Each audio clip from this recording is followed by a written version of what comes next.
The parents of a 22-year-old man killed by a sheriff's deputy in Clear Creek County this summer say they want the deputy prosecuted. Christian Glass called 911 after his car got stuck on a road in Silver Plume back in June.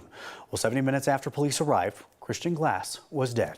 Here to discuss this a little bit more with us, we got 9 News legal expert Whitney Traylor joining us now to talk a little bit more about this case. Whitney, we got to go back to the beginning of this case. We got to dive into the facts that led up to police even engaging with Glass in the first place. Man, Jordan, I tell you, I watched the video last night. It was heartbreaking. I prayed for the parents because I can't even imagine what it must be like to watch this. But what happened was essentially he was trying to make a U-turn and got stuck on a rock. He called 911, told the dispatch how scared he was. He told her he had these he's a geologist, amateur geologist. He had these 2 rock knives, a mallet, which is stuff for his rocks. Well, the police came, the dispatch told her, and you watch the video, and the first officer that comes, he just comes in hot. He's, starts within 2 minutes of seeing him, ordering Christian Glass to get out.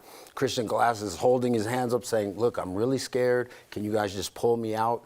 And the officer, there's times where he's slow and he's saying, okay, yeah, we understand you're scared, what's going on? But then it continues to escalate, and that's how things, they spent 70 minutes with him, but it just escalated so quickly. Yeah, you and I were just talking about this body cam footage that we're taking a look at right now. You said there was this one thing that really stood out to you. If you can come back out to us live, because you said it kind of, you need a little bit of a demonstration to explain what you're talking about. Well, when the shooting happened, I mean, I think this was a really egregious case of excessive force. I usually try and be very objective as the only person out here, but there was no reason to shoot from what I watched, and I watched the video several times, and the reason I say that is the officers, in my opinion, continued to escalate things. They treated it as if it was, there was flashbangs and all these, they were trying to confuse him. They shot beanbags into the car. They tased him. They had officers surrounding him at all points. Now, he had committed no crime.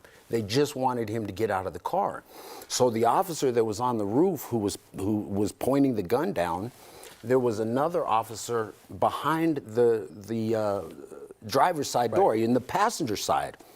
Christian Glass was freaking out. He had a small, his rock knife, and he was going like this. And the officer was behind him trying to open the door, so there was no real danger to him. And that is when this officer on the roof shot him, thinking that, there's no way. The officer was behind him at the driver's side backseat door. Yeah. There's no way he could have been damaged by that. So we just have 30 seconds left, and this is fueling a lot of conversation about, this is why mental health professionals are needed to co-respond with police to these calls. Is this going to be a good evidence for that debate as we go forward? I think so, because this was a case, the officers do have a tough situation, and they don't know what they're coming into, but in this situation they did. There was no danger. He was in the car with the knife. This was absolutely a situation for a co-responder, and it was interesting because this was in Clear Creek, and if you just were one county over in Denver County or Jefferson County, they do have co-responders. And Jefferson County, for example, has had over 500 calls this year. We don't know how many lives that has saved, but we see these situations with law enforcement that escalate, and this was just really unnecessary and a real tragedy. Yeah, a lot more that we could dive into this case. We'll have to have you back as this case, of course, develops more. Whitney Traylor, a legal expert. Thank you so much, Whitney. We appreciate it. Let's get another check of your forecast.